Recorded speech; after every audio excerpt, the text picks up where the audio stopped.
இதே போல I think ஒரு 8 9 10 ஜோன் வந்து ஏடிஎம்கே பீரியட்ல வந்து பிரைவேடைஸ் பண்ணப்போ இதே மாதிரி ஒரு பெரிய சர்ச்சை பூதாகாரமா வெடிச்சப்போ அப்பா ஸ்டாலின் அவர்களுடைய அந்த கடிதத்தை நீங்க எல்லாரும் பார்க்கணும்.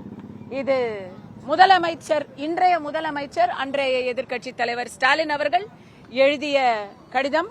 அதில் உங்களுக்கு இதை செய்வதற்கு உங்களுக்கு நீங்க இதை செய்யறத நாங்க ஏற்கவே மாட்டோம். அப்படி செஞ்சீங்கன்னா அப்படி அநியாயமா வேலையை இழக்கக்கூடிய, வாழ்வை இழக்கக்கூடிய நம்முடைய தூய்மை பணியாளர்களுக்கு நீங்க என்ன மாற்று செய்றீங்கிறத நீங்க உடனடியா சொல்லணும் அப்படின்னு ரொம்ப காட்டமான ஒரு லெட்டர் அவர் எழுதியிருக்கிறாரு. அந்த லெட்டர்ல அவரு அவங்க ஆட்சியில இப்படி நடக்க விடவே மாட்டோம் அப்படிங்கறத எழுதியிருக்கிறாரு. இதோ இந்த லெட்டர் நீங்க படிக்கலாம், படிங்க. இது ஐயா ஸ்டாலின் அவர்கள், தெரியுதுங்களா? இருக்கு உங்களுக்கு. இதோடைய பிரதி எடுக்கிறது ஒன்றும் ரொம்ப கஷ்டம்லாம் இல்ல. ஆணையர் திரு ஆணையர் அவர்கள், பெருநகர சென்னை மாநகராட்சி சென்னை. ஒரு நிமிஷம். வணக்கம். கடந்த 10 முதல் 12 ஆண்டுகளாக NULM திட்டத்தில் சென்னையில் தற்காலிக தூய்மை பணியாளர்களாக பணியாற்றி வந்த 12,000 பேரை திடீரென்று பணி நீக்கம் செய்திருப்பது 2021 இவர் எழுதின லெட்டர் மிகுந்த வேதனை அளிப்பதாக உள்ளது. இந்த தூய்மை பணியாளர்கள் அனைவரும் சீன பிரதமர் வருகை, வர்தா,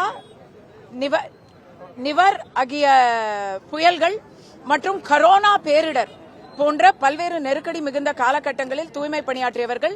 அது மட்டுமன்றி இவர்களில் 90% பேர் பட்டியலின வகுப்பை சேர்ந்தவர்கள் என்பதை தங்களின் கவனத்துக்கு கொண்டு வர விரும்புகிறேன். இவர்களை பணி நிரந்தரம் செய்ய வேண்டும் என்ற வழக்கு சென்னை உயர்நீதிமன்றத்தில் நிலுவையில் இருக்கும் பொழுது பணி நீக்கம் செய்திருப்பது நல்ல நிர்வாக நடைமுறை அல்ல என்று தெரிவித்துக் கொள்ளும் அதே வேளையில் இவர்களின் வாழ்வாதாரம் மற்றும் திறம்பட ஆற்றிய பணி கருதி 12,000 பேரையும் மீண்டும் பணியில் அமர்த்திடுமாறு தங்களை அன்புடன் கேட்டுக்கொள்கிறேன்.